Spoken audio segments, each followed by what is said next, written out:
you've looked at a number of different high-speed rail lines.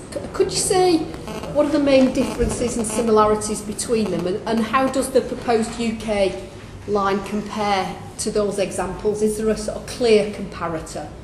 Well, they all have their differences. So in making these comparisons, we have to be very careful of the different contexts within which these lines are introduced. So, for instance, I would say comparing the British line, the British high-speed 2 proposals with, say, the German high-speed rail system isn't a very good comparison, because that's really a system which accelerates the existing rail network and connects up networks of cities. A much better set of comparisons would be to look at Japan, South Korea, Spain, places where the high-speed rail system is really being focused on developing links between capital cities and provincial cities. So I think that's a good place to look for lessons, if you like, as to what might happen in the British context. And your evidence is concentrated on the question of regional benefits or not. We've heard this morning about the importance of capacity, and particularly Sir Richard Leese was saying that without extra capacity, the northern economies wouldn't just fail to thrive, but actually could go backwards. What's your opinion on the capacity arguments that have been put forward for the HS2 projects in this country? We haven't looked directly at the capacity issues. We've looked specifically at the, I suppose, the claims, if you like, that building a high-speed rail line will have a positive economic impact on northern cities, will accelerate their development. I think in the phrase of the Deputy Prime Minister, will heal the north-south divide was the phrase he used. So we're particularly interested in that. We haven't directly dealt with the question of capacity and whether there are capacity constraints on the West Coast Main Line, largely because I think those issues have been addressed by others, and I know that there is a dispute as to the extent to which that's the case and whether high speed 2 is the best solution for that. What we sought to do was concentrate specifically on this question of what the likely economic impacts would be on northern cities and regions, largely because we felt that in the debate that hadn't been addressed, although certainly 18 months, 2 years ago, this claim seemed to be becoming more and more central to the case for HS2. It's certainly risen in importance in the panoply of arguments that are made.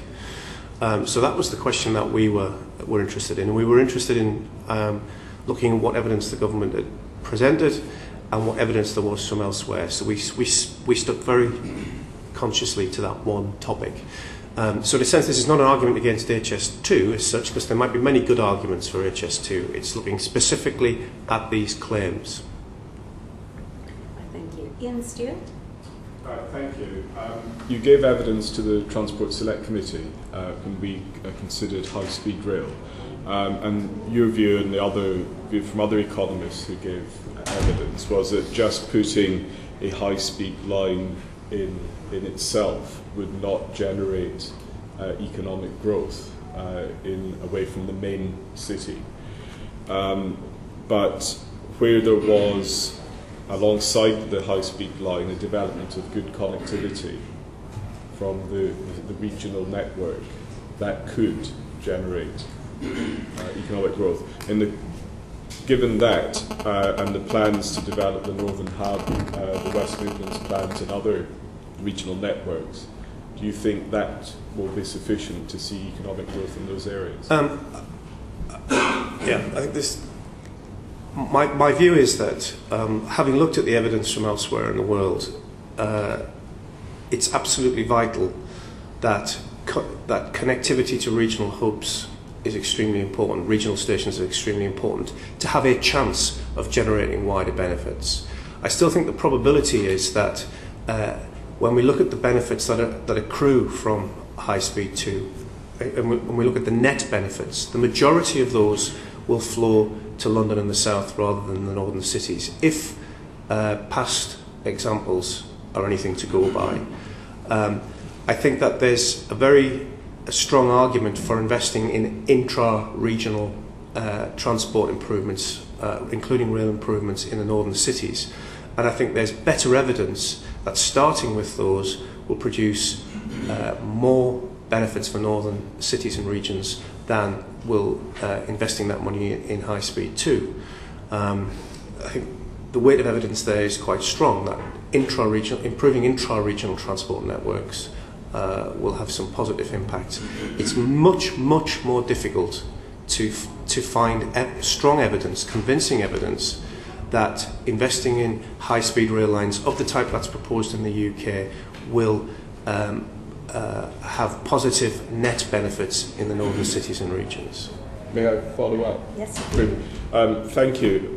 But there is significant investment going on in intra-regional networks. If you There's some investment. The electrification between Leeds and Manchester, the electrification of the Midland Main Line, so the whole Northern Hub proposals, and those being developed in the West Midlands. Can I put it to you again that do you believe that those developments plus HS2 will deliver the economic growth that the local authorities we've just heard from will be delivered? I think it remains unlikely, because the factors which promote regional development are complex and varied. Infrastructure alone, particularly in relatively infrastructure-rich societies such as the UK, is not a good predictor of regional development. Far more important for regional development in the long run are improvements in skills and education, investments in the innovative capacity of firms. These are the factors which drive regional development.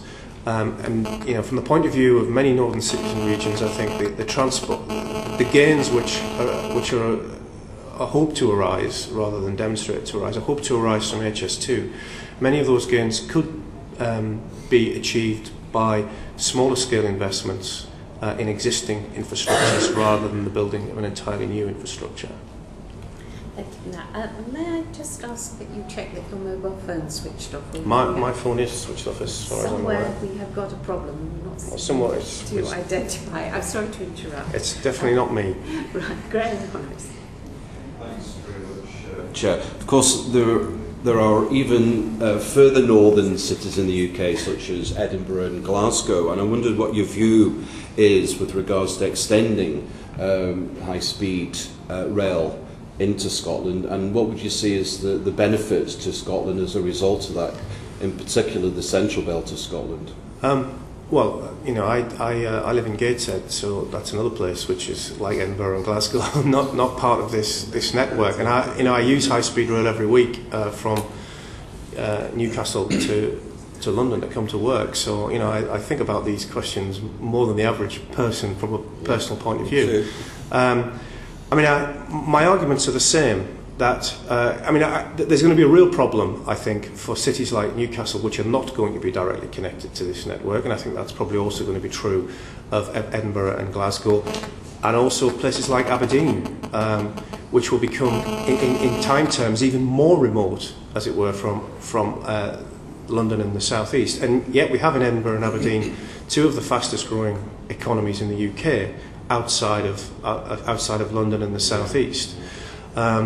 But nevertheless, my argument remains the same, that the future of Edinburgh and the economies of Edinburgh and Glasgow is going to be less dependent on this infrastructure than we're asked to assume in the case for HS2. It's going to be much more determined by the growth of new industries, accumulation of human capital, innovative capacity in the local economy, and the relationship between those and these new high-speed rail infrastructures, I think, is very difficult to determine. Martin. You said a moment ago that skills and the like was an important driver of regional economy, which is undoubtedly true. But the demand for those skills, of course, is dependent on investment in those areas, and that investment, to some extent, surely is reliant on good connectivity. Connectivity is important. What I'm questioning is whether the kinds of connectivity gains that arise from HS2 are of the scale which we're asked to believe when we look at the prospectus for HS2.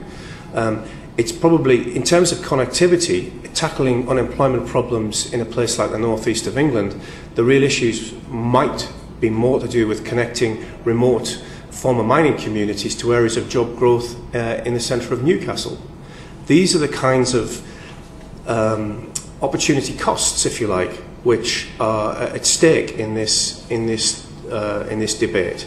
I mean, it echoes in a sense the answer or the question which Frank Dobson asked in the previous session. If you had, I believe he sort of provocatively said, £50 billion to spend on regional development, and you could spend it on anything you want, would you spend it on HS2, or would there be other ways of spending that money which could have bigger regional development impacts? And I think that's the question which we're drawing attention to, and which I don't think has been satisfactorily answered in the debate to date.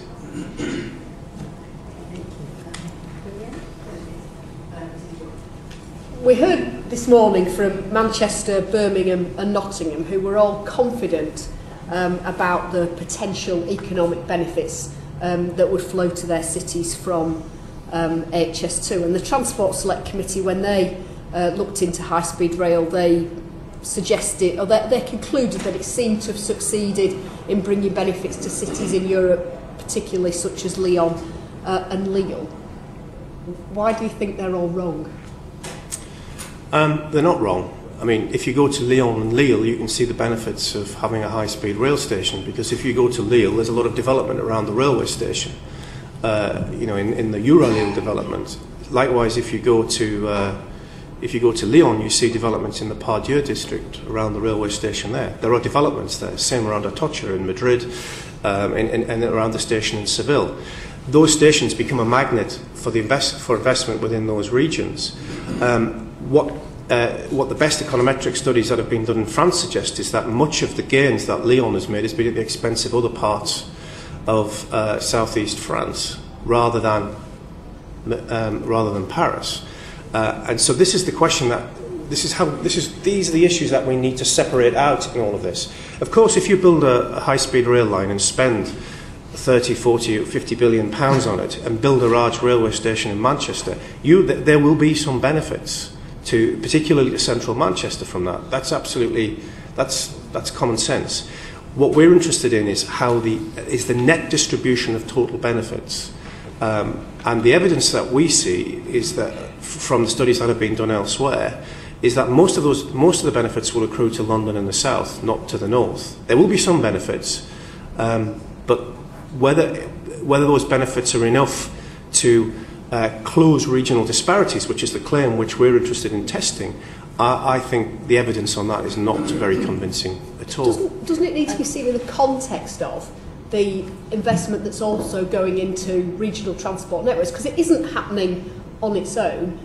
It's, as we heard earlier, in relation to high speed 2 to Manchester, for example, it sits within the kind of northern hub developments, or in Nottingham it sits amongst developments. Sure. I mean, I'm not arguing. I'm not suggesting for one moment that these investments are not good things and are significant. I think the northern hub is definitely an improvement to the infrastructure of the northern regions. But at the same time, if I want to take a train from Newcastle to Middlesbrough, it takes me an hour and 20 minutes. Now, in terms of creating an integrated labour market in the northeast of England, which will improve the scale of labour resource available to investors and so on, what would be more useful to the northeast of England? Would it be building a rail line to Leeds, which then pretty much stops, or would it be investing in a proper integrated regional transport scheme for the northeast of England? My argument is simply this, that we haven't weighed all of these things up. There's an opportunity cost involved in spending this money in one area and not in other areas. I think the New Economics Foundation produced a nice piece recently which kind of took up this argument and said, if you had this money to spend, what else could you spend it on? And they list some things, some of which I agree with, some of which I probably wouldn't agree with. But nevertheless, it makes the point rather well that there are choices to be made here, that it's not just a question of HS2 and do we make it work for Manchester. There are much larger issues which haven't really been subject to sufficient scrutiny in this process. That's the simple point that I'm making, really. Right. Caroline Spellman. When you were studying the impact of high-speed rail on the continent, we know that one of the consequences is a reduction in short-haul air travel, as people have taken trains rather than flying shorter distances. What do you think would happen to air travel as a result of the construction of high-speed 2? Well, I think the really honest answer is I've no idea, because I don't think there's been a really serious study of this, and I think it's very difficult to read off what's happened in France and Spain in this respect to the UK. They're very different sized countries. There are different distributions of airports, different relationships between travelling by air and travelling by train. All I can say is I think that's a very good question, and it's one of many in which we could do with some more useful research and analysis. Nick Dakin. Thank you, Mrs. Brooke. Given the fact this is a paving bill for something which is going ahead, and you rightly raised concerns about the net distribution of total benefits, what would you say needs to happen to ensure that we get the better net distribution of total benefits as this rolls forward? Well, I suppose in a sense I'm sceptical that it's possible to achieve a better net distribution of benefits. I'm sort of persuaded by the argument that Lord Mandelson made in the FT, I think it was earlier this week, in which he said, probably, by all means enact the paving legislation, but let's take a moment to pause and think a bit more deeply about some of these questions than we've managed to do so far. I think it was, he made a very revealing point that very little attention was given to these questions when the issue was being discussed in government, which is one of the reasons why we thought it was worth exploring them in the most rigorous way we could in the time and resources that we had available. So I think there's an opportunity to pause and think, basically, which is what I would suggest would be worthwhile, given that we are spending a very large amount of public money in an environment of austerity. Frank Dodson. Is there evidence in the studies you've made that what might be described as, I won't use the word peripheral, but in relation to Manchester, yeah. Do you think if Manchester gets the station on HS2, then some jobs presently in Oldham and Rochdale will go into Manchester? Yeah, I think that's a very strong possibility. I think that you will certainly see development in those cities, Birmingham, Leeds and Manchester, where you have these stations. It's one of the reasons, I guess, why the property industry is so interested in this proposal. I think that you can certainly see evidence of that in Lyon. You can see evidence of it in Lille. There are studies which have been done which show that there's been a reorganisation of jobs around those stations. So the benefits then if you take the example of Lille and the Nord-Pas-de-Calais region, and look at cities like Roubaix, Tourcoing, Villeneuve-d'Ascq, it's very, very difficult to say that they have benefited from the arrival of the TGV. Very difficult. Then there's the question of measuring up what the net benefits for the region are. But these are very difficult tasks to undertake, because the data that you need to do these is not always available in a very straightforward and usable form. And it requires very complex econometric techniques to work out what's really cause and effect in all of this. So I think that, but I do think that that's a real possibility, that you'll see a concentration of economic activity around these stations in certain sectors of the economy, not all sectors, but professional services would be a good example. Yeah. Right, Chris Hopkins, are beginning to approach the end of the session. It was just related to that last point about smaller towns potentially losing some economic activity and it going to the centre. That effect has gone on right since the beginning of the Industrial Revolution, and the fact that people moved out of fields and went into towns. Mm-hmm. And the growth of the core cities I mean, you know, I'm former leader of Bradford. You know, the demise of the mills there has seen, you know, a huge acceleration because of connectivity around the core city of Leeds, and the wider economy has gained from that. I mean, this is not just, that activity is not just happened because of High Speed 2. I mean, it's gone on for the last couple of 100 years. Do you not agree? That's what I'm saying. Right, okay, yeah, no, it was an interesting thesis. I was just wondering what the question was. I think that, no, I agree. I mean, what's happening in the economy at the moment are processes of economic concentration, the concentration of economic activity in certain places. The reasons for that are complex. As I said, they're multifaceted. They're to do with the accumulation, in the case of London, they're to do with the accumulation of skills and knowledge and wealth and assets. And high-speed rail, in that sense, is quite a minor factor in shaping the economic geography of the UK. I mean, all I'm saying, you know, all we're raising as a question for discussion is, given the weight, historical weight of these tendencies which have produced these regional inequalities between city and country, if you like, and between different regions of the UK, is it not a little naive to expect that building a high-speed rail line is going to produce some sort of counter-tendency to this? On the contrary, you know, if we look at Tokyo, since the building of the Shinkansen, the economic weight of Tokyo within the Japanese economy has grown dramatically. A very high level of economic concentration. Likewise, in South Korea, you know, in part the line there was built to rebalance or to achieve national economic balance, as they call it. But the gap between Busan in the south and Seoul in the north has actually widened during this period. There's a lot. The factors producing these disparities are wide-ranging, and the notion that a railway line is the answer to them, I think, is what we're seeking to raise some questions about. Or at least what we're saying is, if this is part of the argument, it should be on a much firmer and more rigorous base than is the case in the existing documentation, as far as we can find it, that's come out of HS2 Limited and DFT and so on, where the claims are strong, but the evidence is often difficult to find. Thank you. Any more questions, members? I raised earlier the NEF report, so I just was interested, what does your research suggest they got right and what they not? Well, I think where they're right is about the importance of intra-regional transport investments. I think that these can make a big difference, and if we take a wider view of development and, you know, and try to begin to factor in questions like well-being rather than just economic growth, the observation they make that investing in cycle lanes might have more positive impacts than HS2, I think, is one that should be weighed in this debate.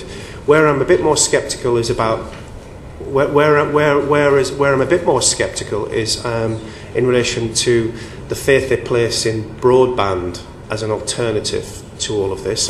You know, broadband to me is just another type of infrastructure, communications infrastructure like the high-speed rail line. And these infrastructures themselves do not produce the economic growth, because in order to use that broadband effectively, you need high levels of skills, you need innovative companies, you need a strong knowledge base in your universities and so on. And if those things are lacking, rather like with high-speed rail, broadband will not be the panacea that people imagine it will be. So I think there are some things in that report which are really good, but others which I would raise a sceptical eye about.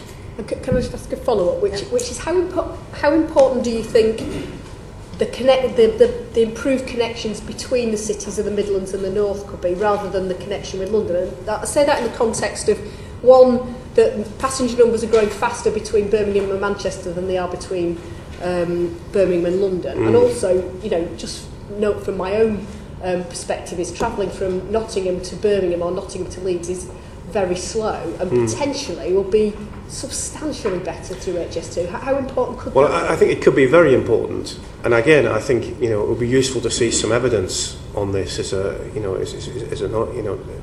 in order that we're measuring HS2 against something real rather than just the existing rail network. So I think those things could be very important, because one of the principal advantages of London in the south compared to the you know, the peripheral regions, as you called them earlier, is the size of the labour market, the integrated nature of the labour market in the south, particularly for professional jobs. and more integrated transport systems in the north or in the Midlands, which facilitate the movement of professional workers, could potentially create the conditions for the kind of agglomeration economies which might, in the longer run, help to do some of this rebalancing, if that is the policy objective. So, and it goes back to my point about how long it takes to travel by train from Newcastle to Middlesbrough. When I was working in Newcastle, we've had visitors who wanted to travel by public transport from Newcastle to Middlesbrough. And if they come from the Netherlands or, any of these places where there's proper transport infrastructure, they're absolutely staggered to learn that you can't get to Middlesbrough in less than almost an hour and a half. It's unbelievable. But that's where we are. And those seem to me equally important problems in this whole debate.